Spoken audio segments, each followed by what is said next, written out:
Bonjour mademoiselle. Bonjour monsieur. Vous vous appelez comment? Je m'appelle Marie. Marie. Marie, vous avez vécu des situations un peu difficiles dans votre vie. C'est très difficile pour vous ce que vous avez vécu. Et pourquoi vous avez envie de vous confesser aujourd'hui? En ce moment-là, pas avant, non? Parce que je vois qu'il y a certaines de nos pratiques qui nous retardent. Qui nous retardent, je peux dire. Oui, qui nous retardent.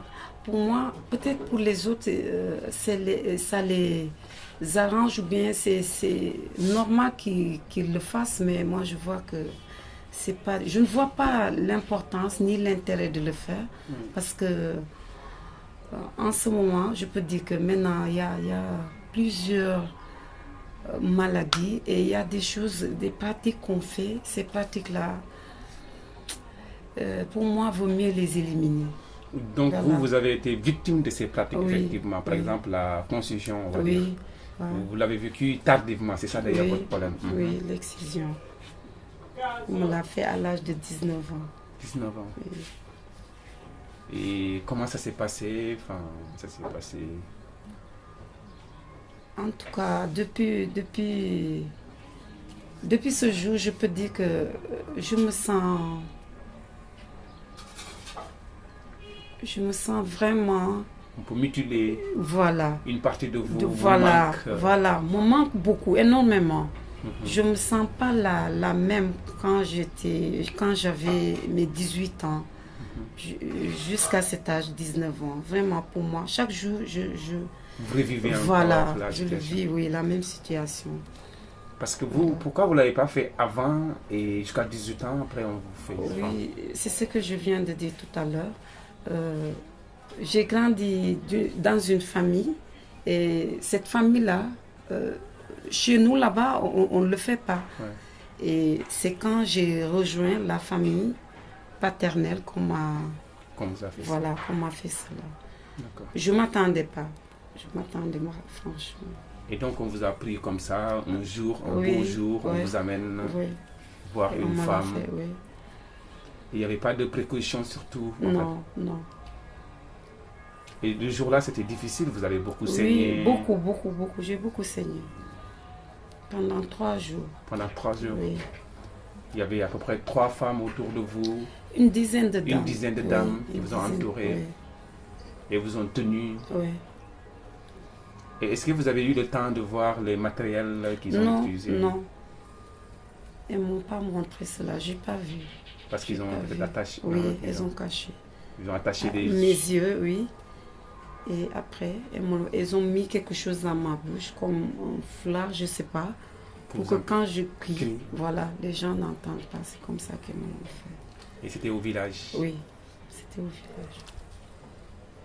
Et donc après, vous marchez correctement, vous allez marcher? Oui, j'ai marché correctement, mais difficilement. Parce que je ne voulais pas que l'entourage le sache, surtout les hommes. Donc, je marchais, mais difficilement.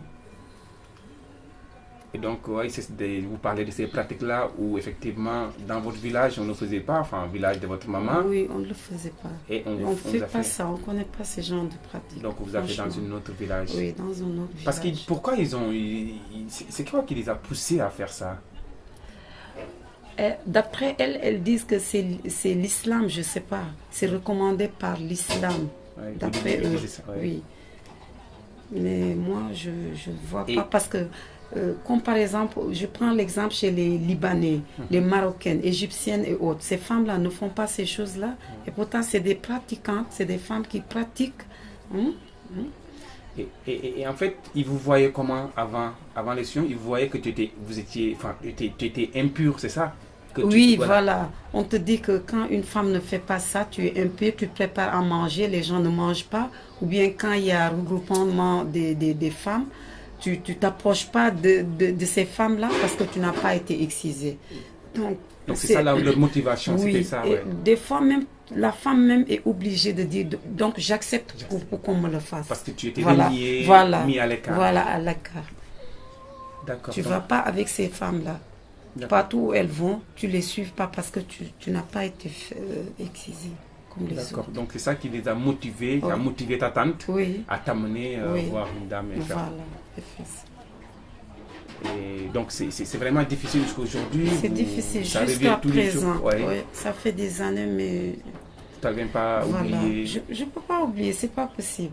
Je ne peux pas oublier. Je ne peux pas oublier. D'accord. Et donc, vous trouvez que ces pratiques, il faut les abandonner, il faut les oublier, pour moi, parce qu'il n'y a pas d'utilité. Il n'y a pas d'utilité. Au contraire, ils rendent la vie des femmes compliquée. Même, par exemple, une femme qui vient pour accoucher, même à l'hôpital, les docteurs les interdisent de faire ces genres de pratiques. Voilà. Et vous, donc, du coup, à chaque fois, ça vous revient, vous sentez qu'il y a quelque chose qui vous manque. Oui. Que vous êtes, pour vous, c'est limite un handicap, en fait. Oui, pour moi. C'est un handicap pour vous. Oui, pour moi. D'accord. Et donc, ça vous... Enfin, c'est une silhouette qui vous suit partout. Oui, vous avez l'impression que vous n'êtes pas une femme normale. Oui, surtout. Et donc, quand tes parents, ton père, quand ta vraie mère a su tout ça, qu'est-ce qu'ils ont dit? C'est quoi leur maman, jusqu'au jour où je vous parle, je vous l'avoue, je ne l'ai jamais dit cela parce que pour moi, c'est une honte. J'ai honte de lui dire ça. Même mes cousines, du côté de maman. Quand on est ensemble comme ça, toujours, je me dis que je ne suis pas comme celles que vous connaissez avant. Elles ne sont pas au courant, je n'ai rien dit. Mais au fond de moi, je suis blessée parce que quand je les vois, je les envie. On a grandi ensemble. J'ai jamais connu ces genres de pratiques. À 19 ans, on me fait ce genre de trucs. Vraiment, jusqu'à présent, je n'arrive pas à oublier. Des fois même, je dis que je ne peux pas pardonner. Ça me fait très mal parce que je ne vois pas l'utilité. Pourquoi elles m'ont fait cela? Pour quelle raison? Pour quelle raison? On m'a amené dans un village, je ne connaissais personne, je connais que ma tante. Elle a été complice dans tout ça et elle me l'a fait. C'est après cela qu'elle a appelé mon papa pour lui dire, écoute, on a fait ceci à Marie. Mais si c'était, elle avait dit ça dès le départ à mon papa, papa n'allait même pas accepter cela. 19 ans. Et après, est-ce que par la suite, vous avez guéri facilement? Oui, facilement. Facilement. J'ai pas eu de problème du côté de la guérison, mais après, au fur et à mesure, tu sais, quand la plaie commence à se guérir et que ça gratte. Donc, quand vous grattez, vous allez saigner encore, ça complique la chose. Donc, là, il faut supporter vraiment. En tout cas, j'ai traversé des moments durs. Ça ne m'a pas plu du tout. Ça m'a pas plu. C'est pour cela que je dis, le fait de rester comme ça, sans copain même, je peux rester sans personne, ça ne me dit absolument rien. Même si je suis avec mon petit ami, je sens que c'est comme si on est tous des garçons ou bien... En tout cas, ça me fait très mal. Je pense ça comme un handicap, comme je viens de vous le dire. Et quand un garçon est à côté de vous, vous sentez que ça arrive encore, vous allez encore traverser cette période-là. Oui.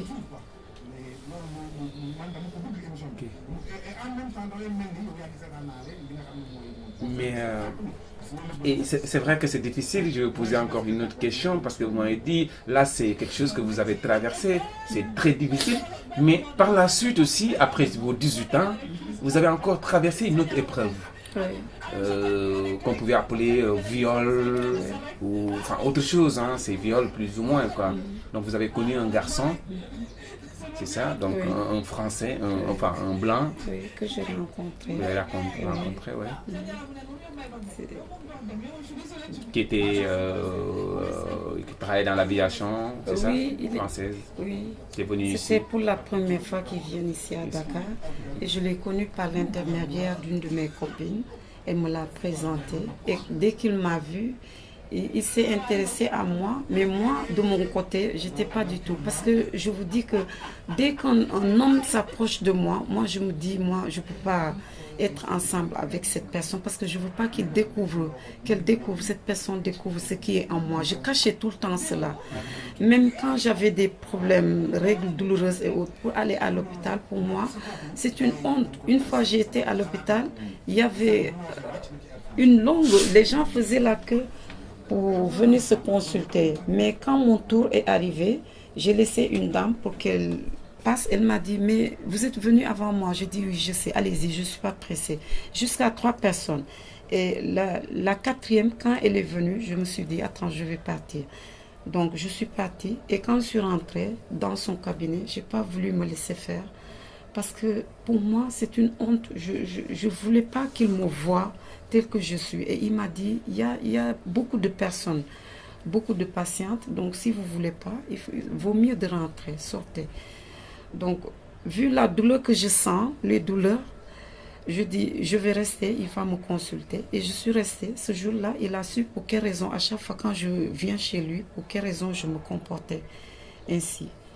Parce que pour moi, c'est une honte. Même une femme de me voir comme ça, je ne veux pas que personne me voie. Je ne veux pas. Je cachais mon corps comme ça.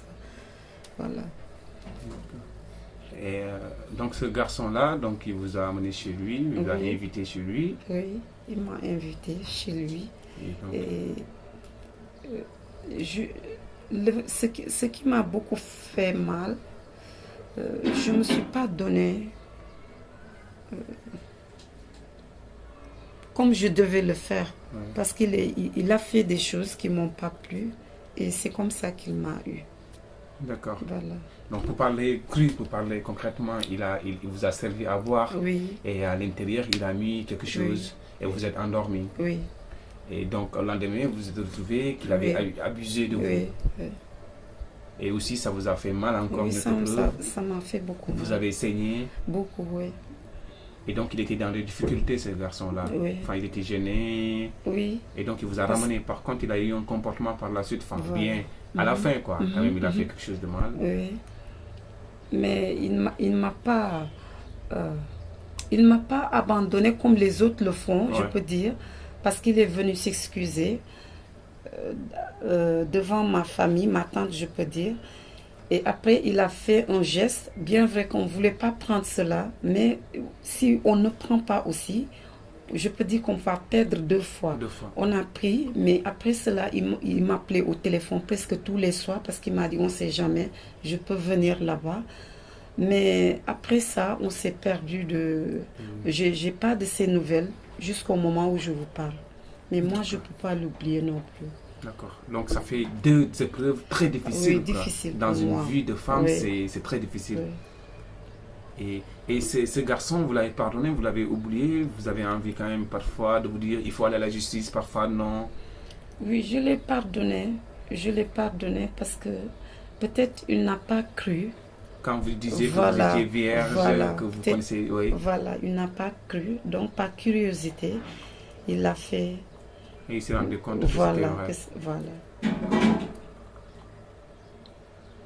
Et deux épreuves comme ça dans votre vie, ça vous fait quoi? Vous vous dites quoi? C'est comme ça, c'est Dieu, enfin, vous le vivez difficilement, c'est sûr. Je ne dis pas Dieu, c'est tout. La première, l'excision et autres. Parce Oui, que tout, Dieu, il est le Dieu créateur. Quand il fait les choses, il sait pourquoi il l'a fait. Donc, ce qu'elles font sortir, cette petite membrane-là qu'elles font sortir, s'il n'y avait pas de rôle, Dieu n'allait pas faire ça. Tout à fait. Voilà. Donc, ce n'est pas Dieu. Même avec aussi ce jeune homme français, Daniel, je ne sais pas. Peut-être, oui, c'est le destin, je peux dire, peut-être, c'est vrai. Mais des fois aussi, je ne sais pas comment m'exprimer, en tout cas. Mais je ne peux pas l'oublier.